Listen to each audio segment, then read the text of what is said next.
guys, this is Miss Rods and welcome to another episode or another video of unboxing. And ngayon, i-unbox natin ang Instax Mini 11. So ito, binili ko to sa Shopee and ngayong 6.6 lang. At mas nakamura ako dahil nga sa mga vouchers na pinamimigay nila. At yung voucher na nakuha ko ay almost 700 pesos din yung natipid ko. So tingnan natin kung ano-ano yung mga nandito sa loob ng parcel. And mamaya ipopost ko rin or ilalagay ko sa link sa description yung pinagbilhan kong shop. So ayan na. By the way, ang kinuha ko ay color purple.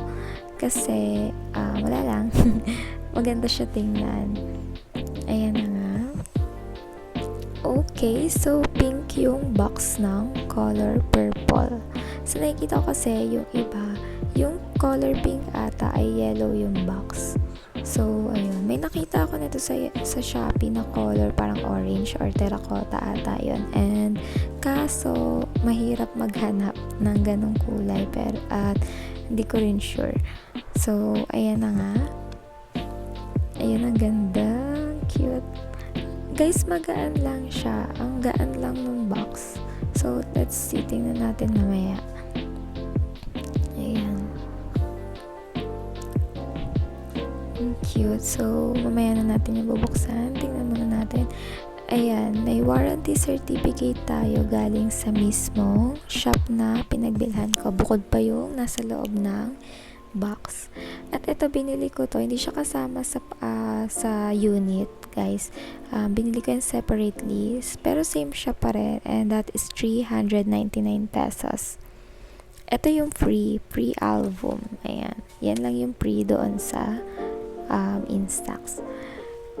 And also, dahil nga may voucher, pumili na rin ako ng clear case na may glitters. And that is 158 pesos. So, yung Instax Mini, I forgot, 3,998 yung presyo niya. Pag sa Shopee Mall ka kasi bumili, that is 4,200 plus ata. And ayun, nakamura na agad ako doon. So, yan, ayan yung mga laman niya. And let's start. So, tabi muna natin yung accessories. And dun muna tayo sa mismong laman ng box. So, alam niyo, di ba na uso siya? And ang cute kasi. So, pangarap ko talaga magkaroon ng ganyan. And eto, birthday gift sa akin to ng aking mama. So, shout out sa mama ko. Thank you po. Ayan, tingnan natin. Okay, so first may papel. I think it's like parang maliit na description ganon.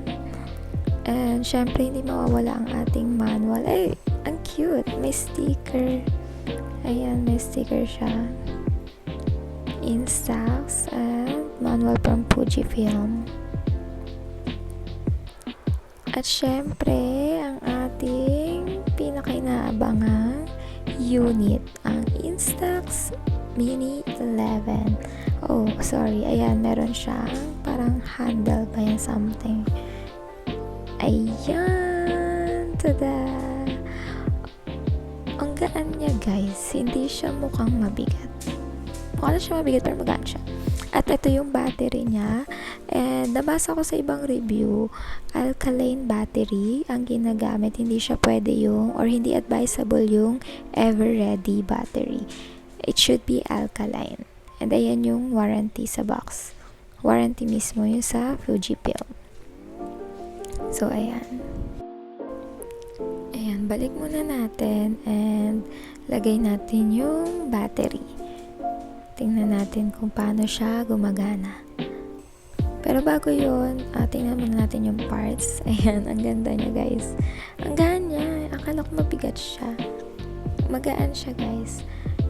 So, ayan, kung nakikita nyo.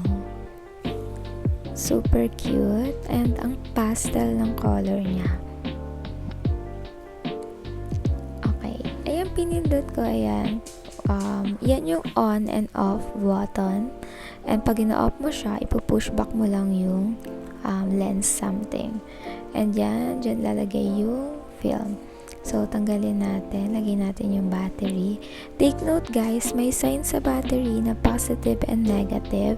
So, hindi siya pwedeng same direction. Magka-opposite yung dalawang battery na yan. Ayan, nailagay na natin. Balik natin yung takip. Ayan. Okay, there you go. Let's turn it on. Ayan. Pag in-on mo siya, may light, red light na iilaw yan. And then, next, ilagay natin yung film. Okay. Ayan, sa likod siya ilalagay. And ayan yung itsura niya pag walang film. Yung Instax. So, ito, 10 sheets lang siya, guys. So, magandang, alam mo yun, worth it yung selfie mo. So, okay. Alright, so, ayan yung itsura niya. Sorry, guys, kasi hindi naman ako nanood ng review na ito. Na, hindi talagang setup. Nagbasa lang ako, and yan pala siya. Ayan. So, yung yellow na yan, dapat magkatapatan siya. And dapat makita mo siya dyan sa transparent na bilog. Kapag ganyan, it means okay yung pagkakalagay mo ng film.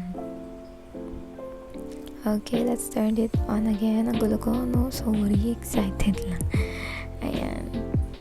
So, maya-maya ita-try natin and I hope walang mangyaring masama. Pero bago yon, lagay natin yung cute na case ng ating Instax. So, akala ko medyo jelly-like yung case niya. But no, it's like a pag tinap mo, para siyang glass something. So, hindi siya jelly. Yan, ang cute-cute niya. 158 lang yan. And then, meron siyang tali. So, make sure to put it right para hindi bumagsak yung camera nyo. And that's it. So, marami namang case yan, guys. May leather case. Basta hindi ko kasi afford yung ibang case. Yan pa lang yung afford ko. And mas gusto ko rin ng clear case. Ayan, bagay na bagay siya para sa purple na Instax natin. So, ayan. Di ko alam kung tama ginawa ko. Ayan. Ayan yung cover pala ng film. And shake ko siya, nakakahiya. So, hindi pala yun. First try mo, matatanggal yung cover ng film. And yun yung itim na yun. Ito, nagtry ako ng first shot. And tingnan natin. Sabi nila, 90 seconds daw muna bago mo siya hintayin. Or hihintayin mo siya 90 seconds to na ma-develop. However, in my case, nasayang yung 3 kong film. And ayan, try ulit natin. Yung unang 3 try ko, hindi na-develop yung film. Sabi ng mama ko, baka daw hindi kasi mainit pa yung battery. So, ayun. Luckily, itong pang-4, ayan, gumana na siya. Nag-worry ako. Akala ko hindi gumagana yung film, di ba may ganun, expired daw yung film, pero hindi naman. So, ayan, nag-worry lang ako. Pero, all goods na siya. Kaso, sayang yung 3 film. So, sabi ni mama, suggestion niya, bago ko daw gamitin, patagalin ko daw muna na naka-power on, para daw medyo uminit. So, ayan, nakita nyo. Guys, no need to shake na siya. Okay lang talaga ako. Shinake ko siya. Pero, hindi na siya kailangan i-shake. Okay, kasi made-develop siya at kusa naman siyang mag-darken. And excited lang ako, kaya grabe ako makashake. Pati si mama nag-shake yan. So, ayan. Diba, halatang hindi worth it yung pag-try ko sa yung mga shots ko rito, halatang hindi worth it, guys. Kasi na-excite lang ako, nag-selfie lang ako. So, ganyan siya. Cute, diba? And, hindi siya super gandang i-selfie kapag sobrang liwanag. So, I suggest na much better siguro kung medyo pero sa nakikita ko pwede naman.